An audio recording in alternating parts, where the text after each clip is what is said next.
प्रभु यीशु मसीह के मधुर और मीठे नाम से आप सभी को जय मसीह की। आज परमेश्वर के वचन में आप सभी का स्वागत है। परमेश्वर पिता आज अपने वचनों के द्वारा आप सभी को बहुत आयत से आशीष को दे। पिता परमेश्वर आज अपने वचनों के द्वारा आपसे बोले और बातचीत करे। भजन संहिता 37 उसके 34 में इस प्रकार से लिखा है, यहोवा की बाट जो होता है वह तुझे बढ़ाएगा और बढ़ाकर पृथ्वी का अधिकारी बनाएगा। परमेश्वर की ये इच्छा है कि हम बढ़ें और इसलिए उसका वचन हमसे कहता है कि हम उसकी बाट को जो है उसके मार्गों पर बने रहें और वह हमको बढ़ाना चाहता है और बढ़ाकर पृथ्वी का अधिकारी बनाना चाहता है। और इसलिए जब आप व्यवस्था विवरण में पढ़ते हैं और उसके 28 में जब आप पढ़ेंगे तो इस प्रकार से लिखा है, 28 उसके जब आप 13 को पढ़ेंगे तो इस प्रकार से लिखा है, यहोवा तुझे पूंछ नहीं किंतु सिर ही ठहराएगा और तू नीचे नहीं परंतु ऊपर ही रहेगा। यदि यहोवा की आज्ञा जो मैं आज तुझको सुनाता हूँ उससे तू उसके मानने में मन लगाकर चौकसी करे और जिन वचनों को मैं आज तुझे आज्ञा देता हूं उनमें से किसी से ना दाहिने या बाएं मुड़कर पराये देवता के पीछे ना होले ना उसकी सेवा करे। और आज परमेश्वर पिता इसलिए अपने वचन के द्वारा हमसे कहना चाहता हम उसके बाट को जोहें और उसके हम मार्गों में बने रहें। जब हम उसके बाट को जोहने वाले हैं, जब हम उसके मार्गों में बने रहेंगे तो मेरे प्रिय परमेश्वर हमको बढ़ाएगा और बढ़ाकर पृथ्वी का अधिकारी करेगा। क्योंकि परमेश्वर पिता हमें सिर्फ आत्मिक जीवन में बढ़ता हुआ नहीं देखना चाहता, हमें चाहता है कि हम सब बातों में उन्नति करें। इसलिए परमेश्वर का वचन कहता है, हे मेरे प्रियो, जैसे तू आत्मिक उन्नति कर रहा है वैसे तू सब बातों में उन्नति करे और भला चंगा जीवन को जिए। सो परमेश्वर पिता की ये बहुत इच्छा है कि हम इस संसारिक जीवन में भी हम बड़े बढ़ोतरी को प्राप्त करें। परमेश्वर सिर्फ हमें आत्मिक जीवन में बढ़ता हुआ नहीं देखना चाहता, लेकिन बढ़ोतरी की शुरुआत आत्मिक जीवन से। इसलिए उसका वचन कहता है, सबसे पहले उसके राज्य और उसके धर्म की खोज करो तो सब वस्तुएं तुमको मिल जाएगी। परमेश्वर चाहता है कि हम आत्मिक जीवन में बढ़े और परमेश्वर के लोगों की बढ़ोतरी का रहस्य आत्मिक जीवन से शुरू होता है। जो व्यक्ति जितना विश्वास योग्य है, जितना परमेश्वर की आज्ञा में बना रहता है, परमेश्वर उसको वैसे ही ऊंचा उठाता है। और इसलिए हम जब दानियल के जीवन को देखते हैं तो दानियल के जीवन में हम इस बात को देखेंगे कि वो परमेश्वर के प्रति विश्वास योग्य था, लोगों के प्रति विश्वास योग्य था और विश्वास योग्यता का जीवन को जीता था। यहाँ इस प्रकार से लिखा है, जब दानियल 6वां अध्याय और उसके 3 में जब यह देखा गया कि दानियल में उत्तम आत्मा रहती है, तब उसको उन अध्यक्षों और अधिपतियों से अधिक प्रतिष्ठा मिली। वरन राजा यह भी सोचता था कि उसको सारे राज्य के ऊपर ठहराए। तब अध्यक्ष और अधिपति और राज्य कार्य के विषय में दानियल के विरुद्ध में दोष ढूंढने लगे, क्योंकि राजा उसको पसंद करता था। और इस प्रकार से यहाँ लिखा है, 120 अधिपतियों के ऊपर 3 लोगों को नियुक्त किया था, उसमें दानियल एक था।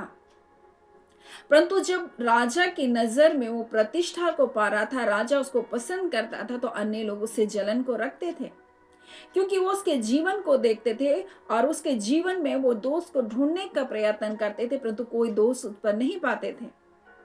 और राजा भी उसके अंदर जब देखते थे कि ये व्यक्ति बहुत विश्वास योग्य है, बहुत अच्छा व्यक्ति है, इसके अंदर उत्तम आत्मा रहती है, तब राजा भी उसको ऊंचा उठाना चाहता था। परंतु जैसा ये संसार है मेरे प्रियो, संसार नीचे खींचने का हर एक प्रयत्न को करता है, आपको ऊंचा उठने से रोकने के लिए कई षड्यंत्रों को रचता है। लेकिन मैं आपको बता दूं, अगर आप विश्वास योग्य हैं, अगर आप परमेश्वर के आज्ञा में बने हैं, अगर आप परमेश्वर की सेवा करने वाले हैं, और सेवा करने का ये अर्थ नहीं है केवल वचन को प्रचार करना। मूसा कोई वचन प्रचार करने वाला नहीं था, लेकिन परमेश्वर का वचन कहता वो परमेश्वर के सारे घराने में विश्वास योग्य था। परमेश्वर के कार्य के प्रति उसके अंदर में लालसा थी, परमेश्वर को प्रसन्न करने वाला वो जीवन को जीता था। उसी प्रकार से मेरे प्रियो, अगर हम मन की सिधाई और सच्चाई के साथ अगर हम प्रेम में चलते रहें तो परमेश्वर हमको बढ़ाएगा। अगर हम परमेश्वर के निकटता में बने रहते हैं, हम उसका भय मानते हैं, तो परमेश्वर हमको बढ़ाएगा। अगर हम परमेश्वर के प्रति हम विश्वास योग्य हैं, और हम अगर इस संसार में चाहे कुछ भी कर रहे हैं, हम उसके प्रति अगर विश्वास योग्य हैं, हम ये जानकर कि परमेश्वर मेरे हर कार्य को देख रहा है, तो परमेश्वर हमको बढ़ाएगा। चाहे लोग कितने षड्यंत्र, कितने युक्ति, कितनी योजना हमारे विरोध में क्यों ना कर ले। और यहाँ इसी प्रकार से दानियल के लिए बहुत सारे लोग, जितने भी अध्यक्ष थे, अधिपति थे, दानियल से ईर्ष्या करने लगे, क्योंकि वो राजा की दृष्टि में वो प्रतिष्ठित होने लगा था। राजा उसको पसंद करने लगा था। राजा चाहता था कि उसको ऊंचा उठाए। और इन सब बातों के बारे में और अन्य अधिपति लोग जान करके उससे ईर्ष्या डाह करने लगे। और यहाँ इस प्रकार से लिखा, तब अध्यक्ष और अधिपति राज्य कार्य के विषय में दानियल के विरुद्ध दोष ढूंढने लगे, जिस कार्य को दानियल कर रहा था। दानियल की सेवा क्या थी? दानियल की सेवा राजा के राज्य कार्य के ऊपर में था। जितने भी राज्य तंत्र के नीचे जितने भी उसको सुझाव को देना था, योजनाओं को बनाना था, इन सब कार्य को करने वाला था। लोगों के बारे में, हित के बारे में सोचने वाला काम था। और इस कार्य के प्रति उसके ऊपर कोई दोष ढूंढना चाहते थे। जैसे अगर आपको किसी स्तर में, किसी स्थान में आपको रखा गया, तो आपके नीचे कई लोग होंगे, और उस जगह में आप कितने विश्वास योग्य हैं, परमेश्वर देख रहा है। ऐसा नहीं है कि आप केवल सेवा कर रहे हैं तो परमेश्वर आपको देख रहे हैं, नहीं। जहां कहीं आप काम करें, जो भी काम कर रहे हैं, जिस जगह में आप हैं, उस जगह में परमेश्वर आपके विश्वास योग्यता को देखता है। और यहाँ पर ये लोग जब देख रहे हैं दानियल के विरुद्ध दोष ढूंढने के लिए, तब यहाँ लिखा है, परंतु वह विश्वास योग्य था और उसके काम में कोई भूल या दोष ना निकला। वे ऐसा कोई अपराध या दोष ना ढूंढ पाए, उसके जीवन में ना ढूंढ सके। तब वे कहने लगे, हम उस दानियल के परमेश्वर की व्यवस्था को छोड़ किसी विषय में उसके विरुद्ध कोई दोष ना पा सकेंगे। इसलिए आज संसार, मेरे प्रिय, जब आपके ऊपर कोई दोष नहीं पाता, तो आपको मसीही है करके सताता है, आपको तुच्छ करता है, आपको नीचा करता है, और आपके विरुद्ध में षड्यंत्र करता है। और इसी प्रकार से इन्होंने भी षड्यंत्र किया और राजा के विरुद्ध में चुगली किया और दानियल को सिंह के मांद में डाल दिया। परंतु मैं आपको बता दूं मेरे प्रियो, दानियल परमेश्वर की व्यवस्था के प्रति पक्का था, प्रार्थना में अपना समय को व्यतीत करता था। तो क्या हम परमेश्वर के प्रति ऐसे हैं? क्या हमारा जीवन ऐसा है? हम अपने जीवन को जांच सकते हैं इस समय। अगर हम वाकई में विश्वास योग्य हैं मेरे प्रियो, तो हम परमेश्वर के निकटता में अपने जीवन को जिएंगे। और इस प्रकार से लिखा है यहाँ पर, उन सबों ने जाकर राजा से उसके विरुद्ध में क्या किया? चुगली किया। और यहाँ इस प्रकार से लिखा है, परंतु दानियल जैसा दिन में 3 बार परमेश्वर के सामने अपने घुटने को टेकता था, उसने वैसा ही किया। उसके विरुद्ध में कई नियम निकले कि वो राजा को छोड़ करके और किसी और के सामने वो घुटने नहीं टेकेगा।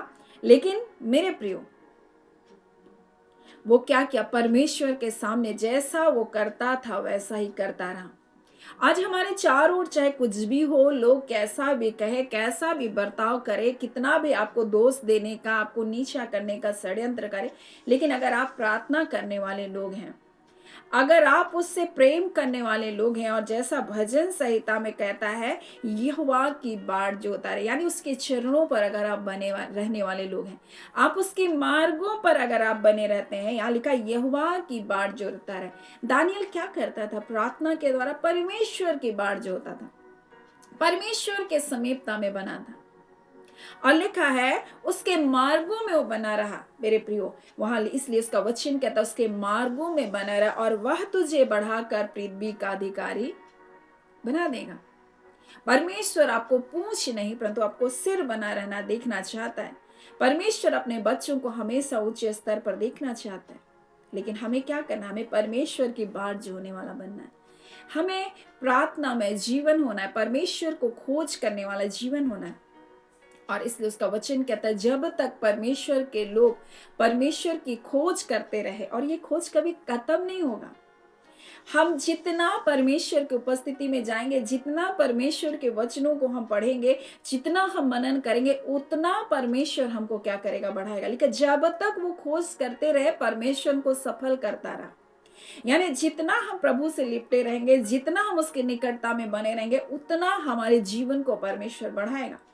हर क्षेत्र में बढ़ाएगा मेरे प्रिय। और परमेश्वर कहता है वह तुझे बढ़ाकर पृथ्वी का अधिकारी कर देगा।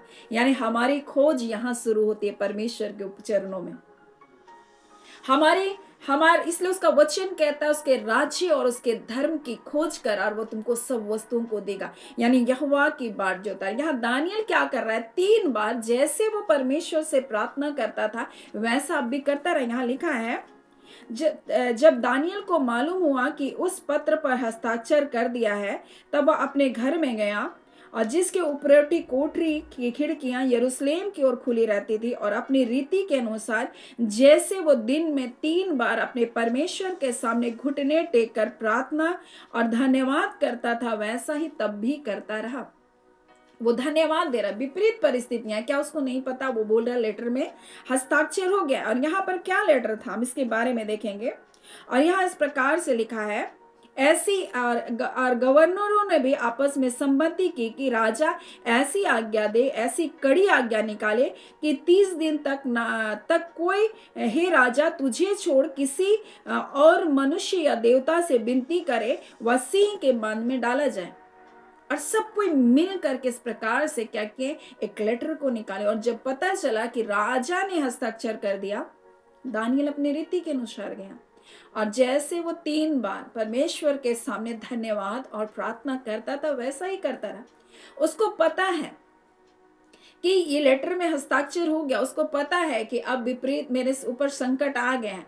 उसको पता है, लोग जानते हैं कि मैं 3 पहर इस समय में मैं प्रार्थना करता हूँ, उसको पता है। लेकिन फिर भी वो क्या कर रहा है, प्रार्थना कर रहा है, फिर भी वो धन्यवाद दे रहा है। जब हमारे विरुद्ध ऐसा कुछ हो जाए तो हम क्या करते हैं, हम चिंता करते हैं, है ना। और कई बार हम छुपने का प्रयत्न करते, परंतु दानियल जैसे अपने कोठरी को खोलकर यरूशलेम की ओर वो क्या करता था, अपने मुख को करके प्रार्थना करता था। क्योंकि जब वो भवन सौंपा गया था, जब उसका अर्पण किया गया था, तो यही प्रार्थना किया गया था कि प्रभु अगर किसी और देश में भी है तो इस ओर जब अपने हाथों को उठाकर प्रार्थना करे तो तू सुन लेगा। और दानियल वैसा ही क्या कर रहा है, अपने हाथों को उठाकर परमेश्वर के धन्यवाद दे रहा है, उसको प्रार्थना कर रहा है। मेरे प्रिय, ये बेबीलोन में है और परमेश्वर ने इन राजा के अधीन में इसलिए किया कि परमेश्वर जानता था कि जो राजा नबूकदनेस्सर है वो क्या है, मेरे लोगों को क्या करेगा, गुलाम नहीं बनाएगा, परंतु मेरे लोगों को अपने राजकाज में रखेगा। और इसलिए परमेश्वर ने उनको गुलामी में उस राजा के अधीन किया मेरे प्रियो। और उस गुलामी की दशा में भी ये ऊंचा उठे। लेकिन जब आप गुलामी की दशा में ऐसे जगहों में भी होंगे जहां आपके लिए परिस्थिति विपरीत है और आप ऊंचा उठ रहे हैं, परंतु उस जगह कुछ ऐसे लोग होंगे जो आपको नीचा करने का प्रयत्न करेंगे। परंतु उस जगह भी जब आप अपनी विश्वास योग्यता में बने रहेंगे, आप जब परमेश्वर की बाट जो होंगे उसके मार्गों पर बने रहेंगे, वो आपको उसी जगह में, जो जगह आपका नहीं है, आपके लोगों का नहीं है, फिर भी उस जगह परमेश्वर उनको ऊंचा उठाएगा। ये बेबीलोन क्या था, क्या परमेश्वर के लोगों का स्थान था? नहीं था। ये अन्य जाति राजा थे, परंतु जब परमेश्वर उसको वहां ले गया, परमेश्वर उनको संभाला, परमेश्वर ने उनको ऊंचा उठाया। परमेश्वर आपको, चाहे आप किसी भी जगह में हो, चाहे आप पृथ्वी के किसी भी छोर में आप हो, किसी भी परिस्थितियों में, किसी भी लोगों के बीच में हो, लेकिन जब आप विश्वास योग्य बने रहेंगे, परमेश्वर की बाट को जोएंगे, परमेश्वर के मार्गों में आप बने रहेंगे, परमेश्वर आपको वहां भी ऊंचा उठाएगा। चाहे कितना भी संकट, कितना भी षड्यंत्र आपके विरुद्ध लोग कर ले, लेकिन मेरे प्रियो, अगर आप प्रभु के चरणों के पास बैठे उसकी खोज करने वाले हैं, तो मैं आपको बता दूं, आपके शर्मिंदा करने वाले, आपका नाश करने वाले नाश हो जाएंगे। आपको शर्मिंदा करने वाले लोग खुद शर्मिंदा होंगे। मेरे प्रियो, मैं आज आपसे कहना चाहती हूँ, अगर लोग आपको नीचा करने, आपको नष्ट करने के लिए, आपको नाश करने के लिए योजना बना रहे, तो मैं आपसे कह दूं, अगर आप परमेश्वर को धन्यवाद देते हैं, अगर आप प्रार्थना कर रहे हैं, मेरे प्रिय, वो शर्मिंदा होंगे, वो नष्ट होंगे, लेकिन आप उन जगहों से बाहर निकलेंगे। और ना सिर्फ बाहर निकलेंगे, परंतु परमेश्वर आपको ऊंचा उठाएगा। और जब दानियल सिंह की मान से बाहर निकला, राजा उसको जो बनाना चाहता था, अपने राज्य में सबसे प्रथम में उसको रखना चाहता, उस स्थान को उसने प्राप्त किया। और मैं आज आपके लिए कहना चाहती हूँ मेरे प्रियो, जब आप विश्वास योग्य हैं, जब आप परमेश्वर के मार्गों में बने, आप उसकी बाट जोड़ें, उसके राज्य, उसके धर्म की आप खोज करें, परमेश्वर इस संसार में भी आपको ऊंचा उठाएगा और वो आपको बढ़ाकर पृथ्वी का अधिकारी कर देगा। हाँ मेरे प्रियो, परमेश्वर का वचन कहता आप पूंछ नहीं परंतु आप सर होंगे। सो परमेश्वर पिता आज इस वचन के द्वारा आप सभी के जीवन को बहुत आया से आशीष को दें। आमीन। आइए हम प्रार्थना करेंगे। धन्यवाद देते हैं जीवते सच्चे सामर्थ्य पिता परमेश्वर, प्रभु यीशु मसीह के नाम से अब आपके पास आते हैं। हम आपके शुक्रगुजार हैं आज के समय के लिए, आपकी दया के लिए, आपके अनुग्रह के लिए, आपके प्रेम के लिए, आपके विश्वास योग्यता के लिए पिता परमेश्वर। और खुदान परमेश्वर प्रभु जी, आप अपने लोगों के अंदर उसी विश्वास योग्यता को परमेश्वर, उसी प्रेम को देखना चाहते परमेश्वर। और विपरीत हालातों में दानियल परमेश्वर प्रभु जी, आपकी बाट जो उतारा, आपकी निकटता में बना रहा, अपने हाथों को आपके ओर उठाया, आपको धन्यवाद देता रहा। खुदान परमेश्वर विपरीत परिस्थितियां नहीं आई, ऐसा नहीं आया, परंतु खुदान परमेश्वर आपने उससे निकाल कर प्रभु अपने संतान को ऊंचा उठाया। वैसे ही प्रभु आज आपके बच्चे हो सकता है विपरीत हालात परिस्थितियों में पिता विरोधियों ने कई षड्यंत्र को रचे हैं परमेश्वर, परंतु उस जगह से आप निकाल कर उनके स्तर को ऊंचा उठा रहे प्रभु, आपका धन्यवाद। आपके लोग पूछ नहीं परंतु सिर ही होंगे प्रभु, आपका धन्यवाद। आप ही को आदर महिमा देते हैं और एक एक प्रिय जनों को, एक एक माता पिता भाई बहनों को, बच्चों को जिन्हें आपने परमेश्वर प्रभु जी हाँ पिता सेवकाई के साथ जोड़ा, हम उन्हें ब्लेस करते हैं। और उनके जीवन में प्रभु किसी भी प्रकार की समस्या, किनका हृदय कठोर है प्रभु, जो पिता आपके वचनों को नहीं सुनते, नहीं मानते, अनाज्ञाकारिता के बंधन है, यीशु के नाम से वो सारे बंधन टूट रहे हैं प्रभु। हम आपका धन्यवाद देते, ना तो बल से ना शक्ति से परंतु आपकी सामर्थ के द्वारा ऐसा होने जा रहा है प्रभु। हाँ पिता, उनके हृदय को बदलने के लिए परमेश्वर प्रभु जी आप सामर्थ्य हैं, उनके विचारों को बदलने के लिए आप सामर्थ्य। आज जितने लोग हट्टी आत्मा, जिद्दी आत्माओं के बंधनों में बंधे प्रभु यीशु आपके नाम से आजाद होने पर परिवार में मेल मिलाप हो, शांति हो, एकता हो, हर प्रकार के कड़वाहट, कटुता, बैरभाव, निंदा की सारी आत्मा परिवारों से निकल बाहर होने पर जितने रोग दुख बीमारी में यीशु के नाम से चंगे किया जाए, जितने हॉस्पिटलों में परमेश्वर पिता आप उसे छू लीजिए और चंगा कीजिए। आपके सामर्थ्य हाथों में आपके प्रियजनों को सौंपते हैं। हर एक के काम उद्यम में, रोजी रोटी, व्यवसाय में परमेश्वर आशीष दीजिए, नौकरी के क्षेत्र में आशीषित कीजिए। हम आपके हाथों में आपके प्रियजनों को सौंपते हैं प्रभु। आपकी सुरक्षा का हाथ, आपका कल्याण, आपकी कुशलता का हाथ आपके बच्चों के ऊपर निरंतर बना रहे। हम आपका धन्यवाद करते हैं पिता। धन्यवाद के साथ प्रार्थना हम यीशु के नाम से मांगते हैं। दया सुने, अनुग्रह से ग्रहण कर लीजिएगा। आमीन। परमेश्वर पिता आप सभी को बहुत आयत से आशीष को दे। आमीन।